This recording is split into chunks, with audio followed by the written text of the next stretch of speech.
बिस्मिल्लाहिर्रहमानिर्रहीम। Dear students, अस्सलाम वालेकुम। आज हम chapter number 4 general science 8 grade 8 के साथ आपके साथ हाज़िर हैं। आज हमारा टॉपिक है efforts of human activities on environment. इंसान की सरगर्मियों का माहौल पर क्या असरात मुरतब हुए, इसके बारे में पढ़ेंगे। टॉपिक को स्टार्ट करने से पहले हमारी वीडियो अगर पसंद आए तो उसे लाइक और शेयर करना मत भूलें और हमारे चैनल AMSI हाई स्कूल को सब्सक्राइब करें और बेल आइकन को प्रेस करना मत भूलें। Thank you. आज हमारा जो टॉपिक है, जैसे कि हम लोग पीछे वाले लास्ट लेक्चर में इसको डिस्कस कर चुके हैं कि जैसा माहौल हमें चाहिए, जैसी फ़ज़ा हमें चाहिए, वैसी फ़ज़ा जो है वो हमारे पास मौजूद नहीं है। इसमें आलूदगी जो है वो बहुत ज़्यादा है और इस आलूदगी की सबसे बड़ी वजह इंसान बज़ाते खुद है। बेशक आज के इंसान ने तरक्की तो कर ली और इस तरक्की के पीछे उसने बहुत कुछ अपने लिए फ़ायदेमंद कारआमद चीज़ें बनाई, जैसे कीड़े मार अद्वियात, खादों का ज़्यादा से ज़्यादा इस्तेमाल, डिटर्जेंट्स का, फर्टिलाइज़र्स का इस्तेमाल किया। लेकिन ये जहाँ फ़ायदा भी इंसान को हुआ है वहाँ इसके नुकसानात भी सामने आ रहे हैं, जिसकी वजह से इंसान की ज़िंदगी मुतासर भी हो रही है और आने वाली नस्ल में वेरिएशंस जो है वो तब्दीलियाँ जो हैं वो भी जीनियाती तौर पे रूनुमा हो रही हैं। तो यहाँ पर जो इफ़ेक्ट्स हुए हैं उन इफ़ेक्ट्स के अंदर ग्रीन हाउस इफ़ेक्ट एक है, ओजोन डिप्लेशन दूसरा है, ग्लोबल वार्मिंग तीसरा है, एसिड रेन चौथा है और डिफॉरेस्टेशन ये इसका पांचवा जो है असरात हैं। और लास्ट वन है लैक ऑफ नेचुरल रिसोर्सेज, यानी कि कुदरती जो वसाइल हैं उनके अंदर जो है वो कमी हो रही है। सबसे पहले हम ग्रीन हाउस इफ़ेक्ट की बात करते हैं। सबसे पहले हम ग्रीन हाउस को डिस्कस करते हैं। ग्रीन हाउस क्या है? ग्रीन हाउस से एक छोटा सा घर बनाया जाता है जिसके अंदर हम लोग ज़्यादा टेम्परेचर देकर ऐसे पौधे, ऐसे फल, ऐसी सब्जियां हासिल की जाती हैं जो कि आउट ऑफ सीज़न हो और वो उसकी ग्रोथ करवाना आसान होता है। होता ये है कि इसके अंदर कि सूरज की रोशनी जब ज़मीन पर आती है तो ज़मीन उसमें से रोशनी की कुछ मिकदार को जज़ब कर लेती है और उसे हीट की सूरत में, एनर्जी की ज़रूरत में दोबारा रिफ्लेक्ट करती है। जब ये सूरज की रोशनी रिफ्लेक्ट होती है, एनर्जी की सूरत में जब रिफ्लेक्ट होती है, चूँकि यह एटमॉस्फेयर है, एटमॉस्फेयर के अंदर गैसेस हैं। कौन कौन सी गैसेस हैं? कार्बन डाइऑक्साइड है, सल्फ़र डाइऑक्साइड है,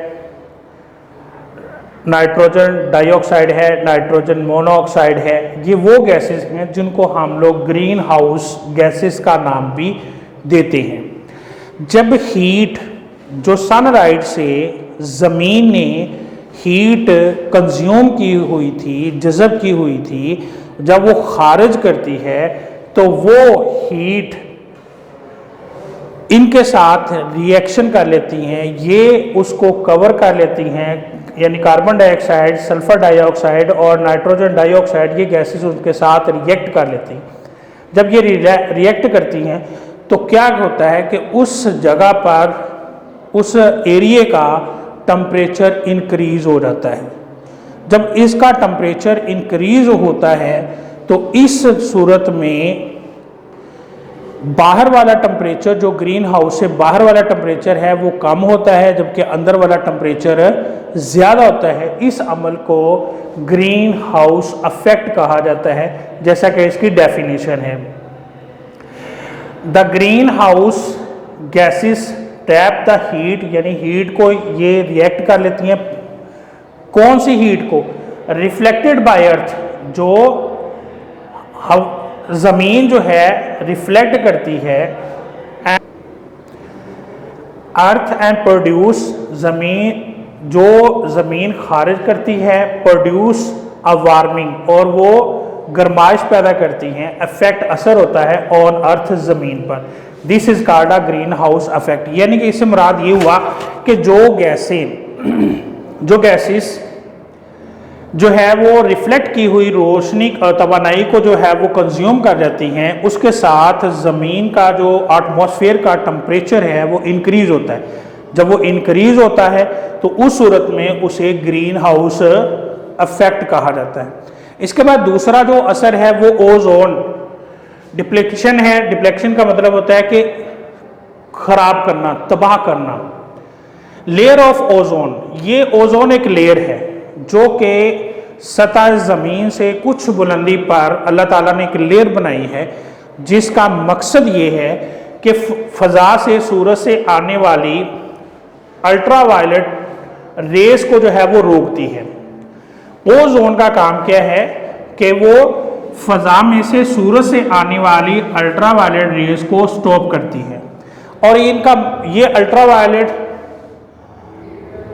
रेस वो रेज हैं जो इंसान के लिए नुकसानदेह हैं, हार्मफुल हैं, लेकिन इंसान ने अपने आप को फ़ायदा देने के लिए, अपने माहौल को ठंडा करने के लिए क्या इस्तेमाल किया?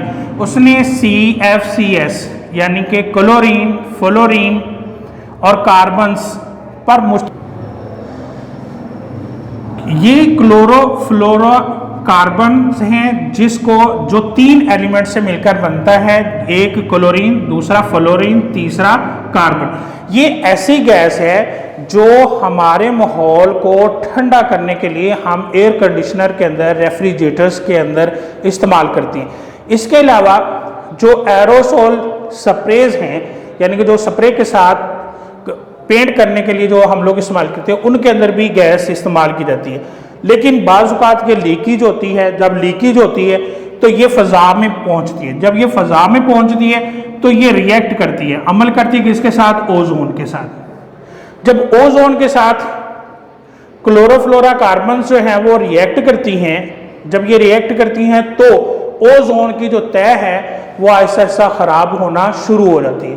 जब आहिस्ता आहिस्ता ख़राब होना शुरू होती है तो वो अल्ट्रावायलेट रेस जिनको रोकने का काम ओजोन कार्य होती है, वो अल्ट्रावायलेट रेस जो हैं वो ज़मीन पर आना शुरू हो जाती हैं, जिसके साथ ज़मीन का टेम्परेचर बढ़ना शुरू हो जाता है।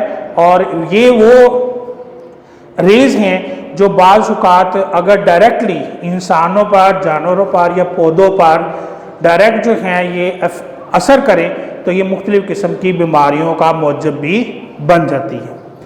इसके बाद आता है ग्लोबल वार्मिंग। ग्लोबल वार्मिंग के अंदर ये है कि ग्रीन हाउसेस जो गैसेस हैं, carbon dioxide, sulphur dioxide, nitrogen dioxide और मीथेन, ये क्या करती हैं कि जब भी इनसे रिफ्लेक्ट होने वाली एनर्जी, ज़मीन से रिफ्लेक्ट होने वाली एनर्जी को जब ये कंज्यूम करती हैं तो इनका टेम्परेचर इंक्रीज होता है, माहौल का टेम्परेचर इंक्रीज होता है। और जब ओजोन लेयर ख़राब हो जाती है तो अल्ट्रावायलेट रेज जब ज़मीन पर आती हैं तो वो क्या करती हैं कि वो इंक्रीज करती हैं ज़मीन का जो टेम्परेचर है, एटमॉस्फेयर का जो टेम्परेचर है वो इंक्रीज होना शुरू हो जाता है। जब टेम्परेचर इंक्रीज होता है तो फिर आइस यानी ग्लेशियर्स या पोल्स पे मौजूद जो बर्फ़ है वो मेल्ट होना शुरू होती है, पिघलना शुरू हो जाती है।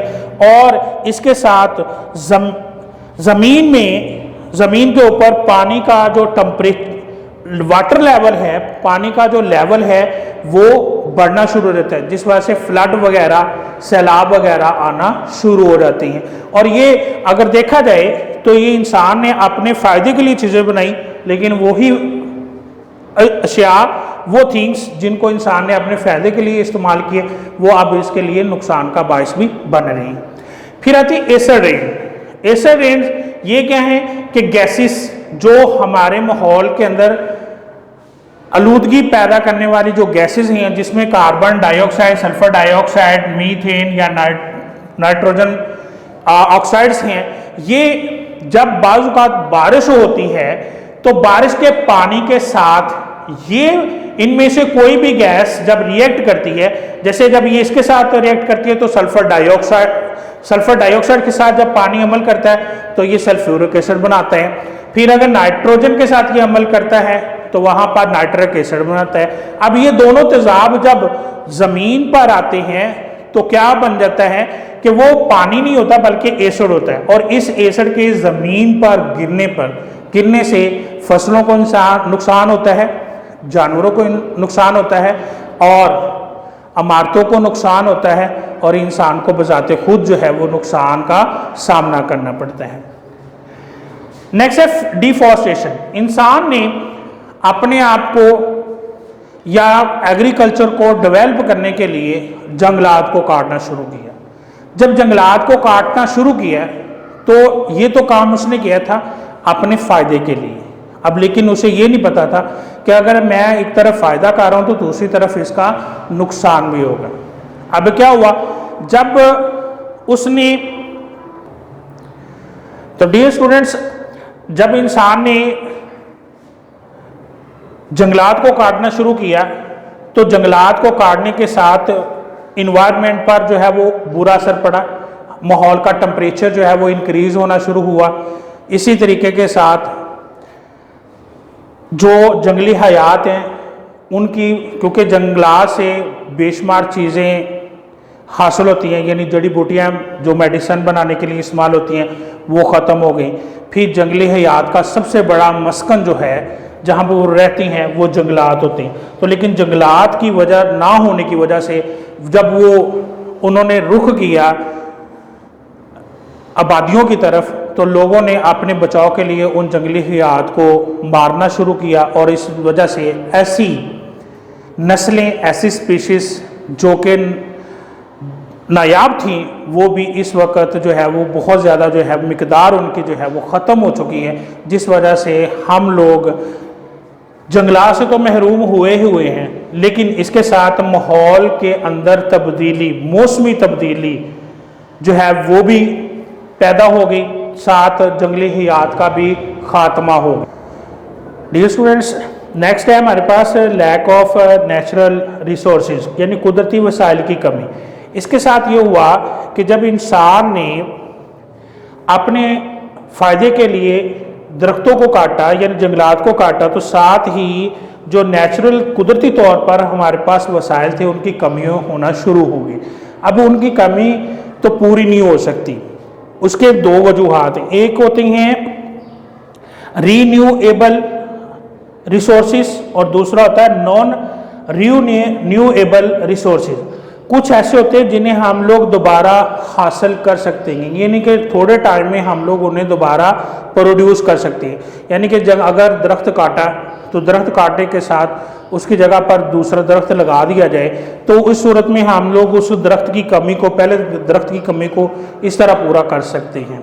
लेकिन कुछ ऐसे वसाइल हैं जिनके इस्तेमाल करने के बाद वो ख़त्म तो हो जाएंगे, लेकिन उन्हें दोबारा पैदा करना जो है वो बहुत टाइम चाहिए, बहुत ज़्यादा टाइम जो है वो रिक्वायर्ड होता है। उन वसाइल्स को नॉन रीन्यूएबल रिसोर्सेज कहा जाता है, जैसे कि कुदरती गैस, पेट्रोलियम वगैरह की मसनूआत या कोयला वगैरह। ये वो चीज़ें हैं जिन्हें पैदा करने के लिए तकरीबन हमें हज़ारों साल जो है वो दरकार हैं, और इस सूरत में इनको इंसान जो है वो इस्तेमाल तो कर रहा है, लेकिन इसको इस्तेमाल अगर समझदारी के साथ किया जाए तो ये आने वाली नस्लों को, जैसे कुदरती गैस पाकिस्तान के अंदर जो है वो इस्तेमाल कर रहे हैं, खाना पकाने के लिए इस्तेमाल कर रहे हैं, इंडस्ट्री के लिए इस्तेमाल कर रहे हैं, ये कुदरती तौर पे अल्लाह पाक ने पाकिस्तान को एक तोहफा दिया है।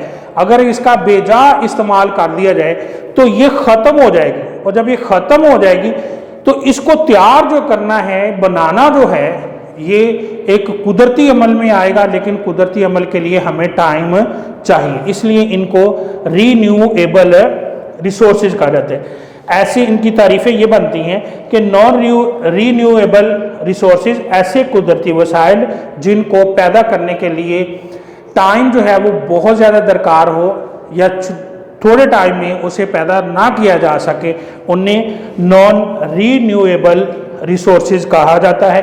और दूसरे नंबर पे रीन्यूएबल रिसोर्स, दूसरा है रीन्यूएबल रिसोर्सेज, वो ज़राए जिन्हें हम लोग थोड़ा टाइम लगाकर जो है वो तैयार कर सकते हैं, जैसे दरख्तों वगैरह की नशोनुमा वगैरह शामिल है।